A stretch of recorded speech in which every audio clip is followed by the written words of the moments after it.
8वीं कक्षा के सभी छात्रों को मैं ज्ञान संगम चैनल की ओर से मैं सभी को स्वागत करता हूं।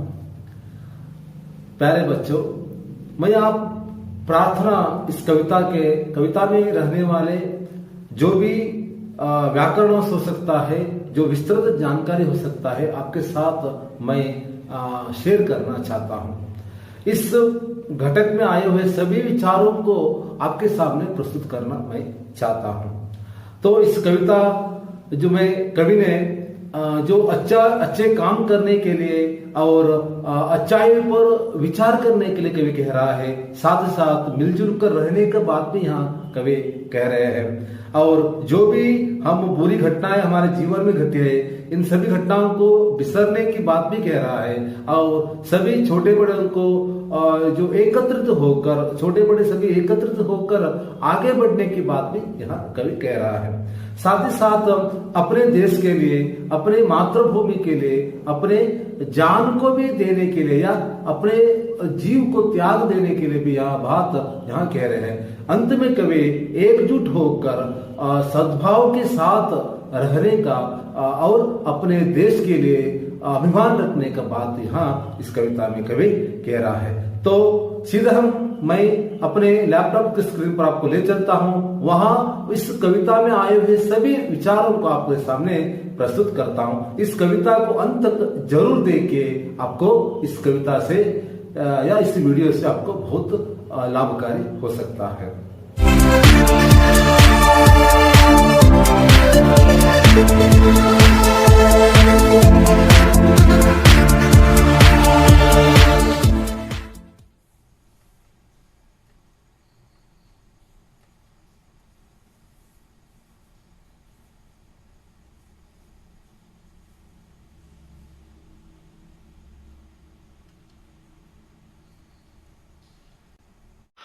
तो बच्चों, एक बार फिर मैं आपको लैपटॉप के स्क्रीन पर स्वागत करते हुए, देखिए इस कविता में कवि भगवान से प्रार्थना कर रहे हैं। यानी कि मनुष्य ऐसा एक प्राणी है, ऐसा एक जीव है, वो सद्भाव पर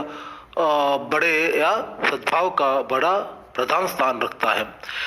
लोगों के पास यानी कि जो भी भेदभाव होता है, उन सभी भेदभावों को जो दूर करते हुए सभी मिलजुल कर रहने की जो एक विचार रखते हुए कवि क्या कर रहा है, भगवान से क्या कर रहा है, उसमें प्रार्थना कर रहे हैं। इस कविता के द्वारा कवि हम यह भी कहना चाहते हैं, हम एकजुट होकर सभी समस्याओं को हम देखना चाहिए। तो बच्चे, मैंने आपको एक बार इस कविता को गाने के लिए किस प्रकार गाना अच्छा है इसके बारे में बताता हूँ। आप इसी आवाज़, इसी धुन से आप गाइए। जो मेरा जो स्वर है उतना अच्छी नहीं है, लेकिन आप अच्छे स्वर से आप इसे गा सकते हैं या किसी भी धुन लगाकर इसे गा सकते हैं। मैं इसे गाने की जो कोशिश मैं यहाँ कर रहा हूँ। देखिए, सच बोले सच बात विचारे, भले काम पर जीवन वारे। सच बोले सच बात विचारे, भले काम पर जीवन वारे। मिलकर रहे नियम अपनाए, बीती बातों को बिसराए। मिलकर रहे नियम अपनाए, बीती बातों को बिसराए। छोटे बड़े सभी मिल जाए, गिरे हुए को तुरंत उठाए। छोटे बड़े सभी मिल जाए, गिरे हुए को तुरंत उठाए। सच बोले सच बात विचारे, भले काम पर जीवन वारे। करे किसी का ना अपमान, ऐसी ही मति दो भगवान। करे किसी का ना अपमान, ऐसी ही मति दो भगवान। सच बोले सच बात विचारे, भले काम पर जीवन वारे। एक रहे सद्भाव रखे हम, देश देश में मान रखे हम। एक रहे सद्भाव रखे हम, देश देश में मान रखे हम। हट छोड़े संयम अपनाए, मातृभूमि पर बलि बलि जाए। हट छोड़े संयम अपनाए, मातृभूमि पर भले भले जाए। सच बोले सच बात विचारे, भले काम पर जीवन भारे, भले काम पर जीवन वारे।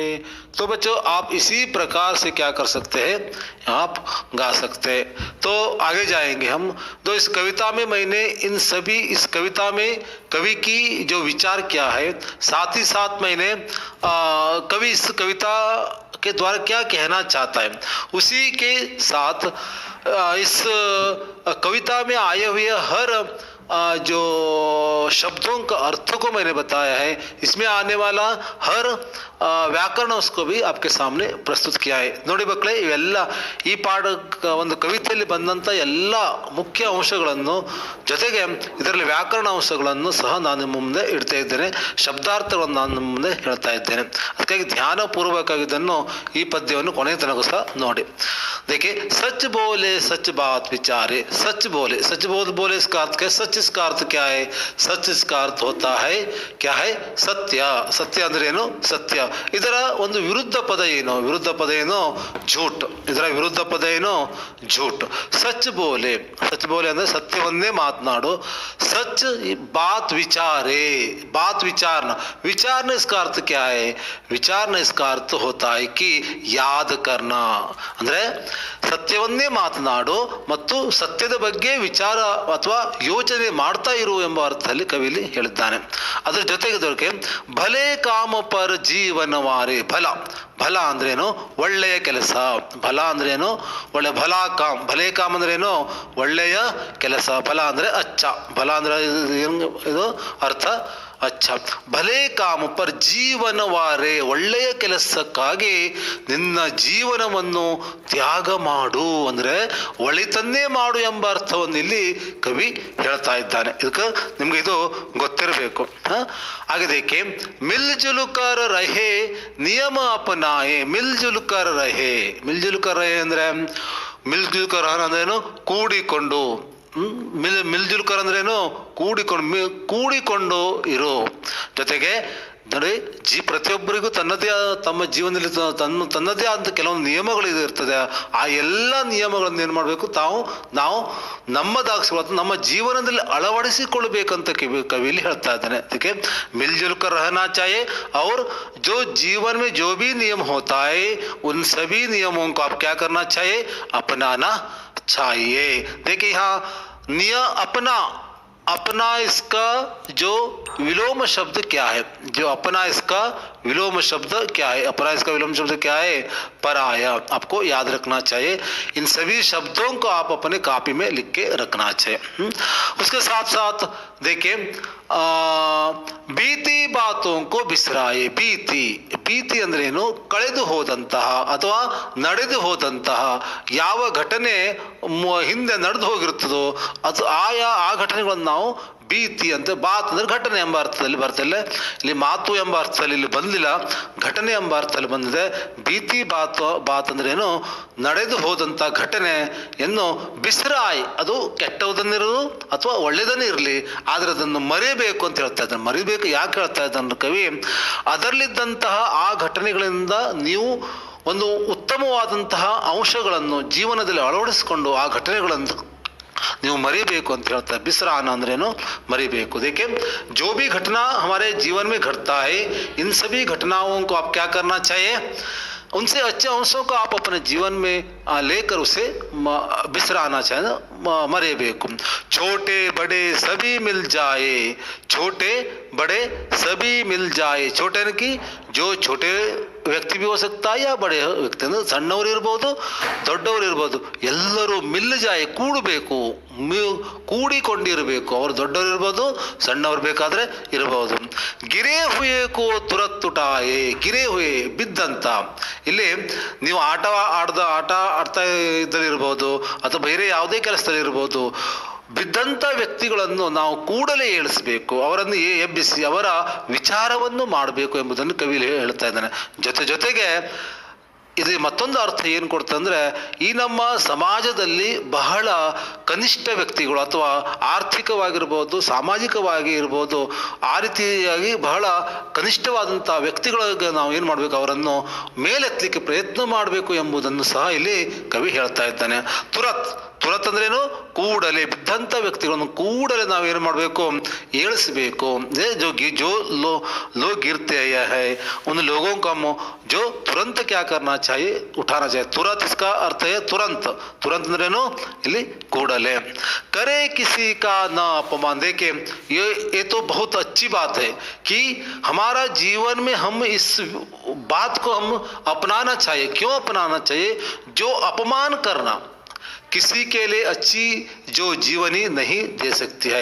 हम किसी को क्या नहीं करना चाहिए, अपमान करना चाहिए. अपमान यानी कि तिरस्कार. अपमान इसका अर्थ क्या होता है, तिरस्कार. करे किसी का न अपमान. कवि कह रहा है, ಇದರಿಂದಲೇ ಕವಿ ಹೇಳ್ತಾ ಇದ್ದಾನೆ, ಯಾರಿಗೂ ನೀವು ಅವಮಾನಿಸ ಮಾಡಬಾರ್ದು, ಅವರನ್ನು ಮರ್ಯಾದೆಹೀನರನ್ನಾಗಿ ಮಾಡಬಾರ್ದು. ಕರೆ ಕಿಸಿ ಕಾ ನ ಅಪಮಾನ. ಅಪಮಾನ ಇದರ ವಿರುದ್ಧ ಪದ ಏನು, ಸಮ್ಮಾನ. ಸಮ್ಮಾನ ಅಂದ್ರೆ ಗೌರವ. ಅಪಮಾನ ಇದರ ವಿರುದ್ಧ ಪದ ಸಮ್ಮಾನ. ಸಮ್ಮಾನ ಅಂದ್ರೆ ಗೌರವ. ಐಸಿ ही मति दो भगवान. देखे भगवान से यहाँ कवि कह रहे हैं, ದೇವರ ಹತ್ರ ಬೇಡ್ಕೊಳ್ತಾ ಇದ್ದಾನೆ.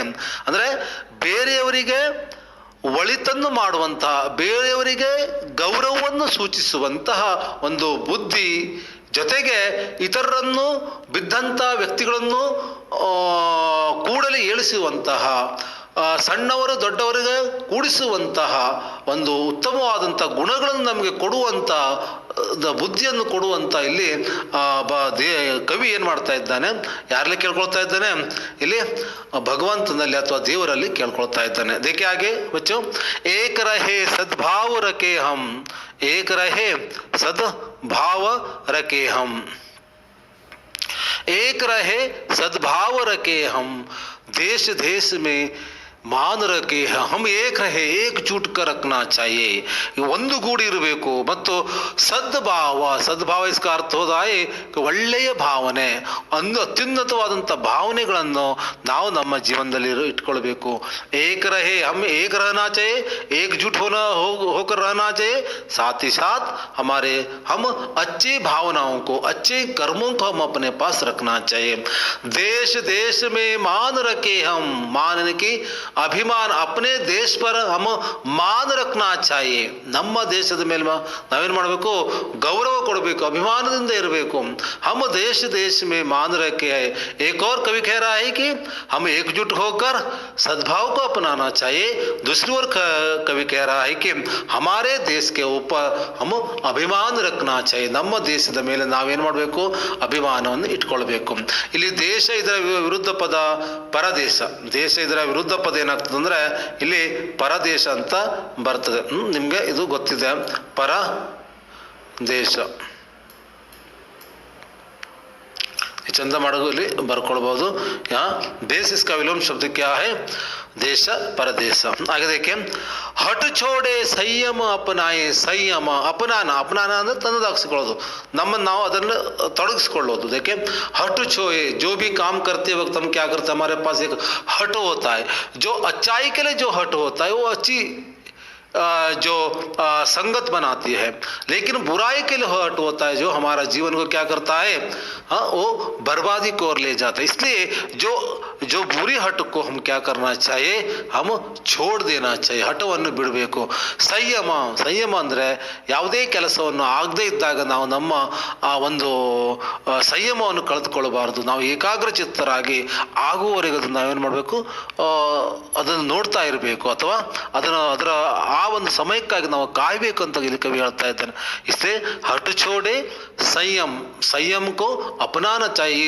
ಹಠವನ್ನು ಬಿಡಬೇಕು ಮತ್ತು ಸಂಯಮವನ್ನು ಸಹ ನಾವು ನಮ್ಮ ಜೀವನದಲ್ಲಿ ಅಳವಡಿಸಿಕೊಳ್ಳಬೇಕಂತ ಕವಿ ಇಲ್ಲಿ ಹೇಳ್ತಾ ಇದ್ದಾನೆ. ಹಾಗೆ देखिए मातृभूमि पर भली भली जाए. देखिए अपने मातृभूमि पर. मातृभूमि यानी कि जो अपनी मातृभाषाओं को बात कर रहे हैं ना कि शोएब हमारा कर्म भूमि, जो जन्म देने वाला जो भूमि पर हम क्या करना चाहिए, बलि, बलि यानी कि जो त्याग, बलि इसका अर्थ क्या होता है, अपने मातृभूमि के लिए त्याग देने के लिए भी हम क्या करना चाहिए, तैयार हो जाना चाहिए। देखिए इस तरह कवि यहाँ क्या कर रहा है कि हम सच बोलना चाहिए, साथ ही साथ सच बातों को हम हर समय याद करते रहना चाहिए। उसके साथ साथ हमें अच्छे काम के लिए अपने जीवन को त्यागने के लिए भी तैयार होना चाहिए। हम एकजुट होकर अपने जीवन में नियम अपनाना चाहिए। जो भी बुरी घटना जो घटते हैं उस घटनाओं के हम विसराना चाहिए। साथ साथ छोटे हो बड़े हो सभी लोगों को मिलकर रहना चाहिए, और जो गिरते हैं उन लोगों को तुरंत उठाकर उसकी जो कुशल क्षेम पूछना चाहिए, और किसी को अपमान नहीं करना चाहिए। और ऐसी इन सभी जो बुद्धियों को, जो मति को देने के लिए कवि क्या यहाँ भगवान से प्रार्थना कर रहे हैं। उसके साथ साथ यह भी कर रहा है कि आगे कह रहा है कि कवि हम एकजुट होकर अच्छे भावनाओं को अपने जीवन में सम्मिलित करना चाहिए। अपने देश के लिए, जो अपने देश की मान को आगे रखना चाहिए, ನಮ್ಮ ದೇಶದ ಒಂದು ಗೌರವವನ್ನು ನಾವು ಮುಂದಕ್ಕೆ ಇಡಬೇಕು।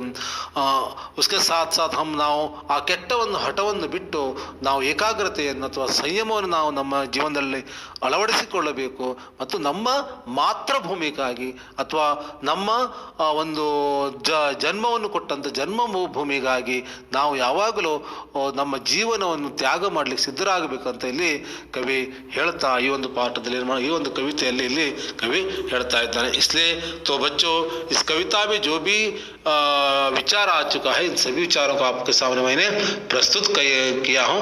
अगर इसमें कोई कठिनाई आते हैं तो आप मेरे कमेंट बॉक्स में जरूर लेके ಒಂದು ಸಮಸ್ಯೆಗಳನ್ನು ಬಂದರೆ ಈ ಕವಿತೆಯಲ್ಲಿ ನಾನು ಇದು ಎಲ್ಲ ಉತ್ತರವನ್ನು ನಾನು ನಿಮಗೆ ಹೇಳಲಿಕ್ಕೆ ಪ್ರಯತ್ನ ಮಾಡ್ತೇನೆ। ಧನ್ಯವಾದ।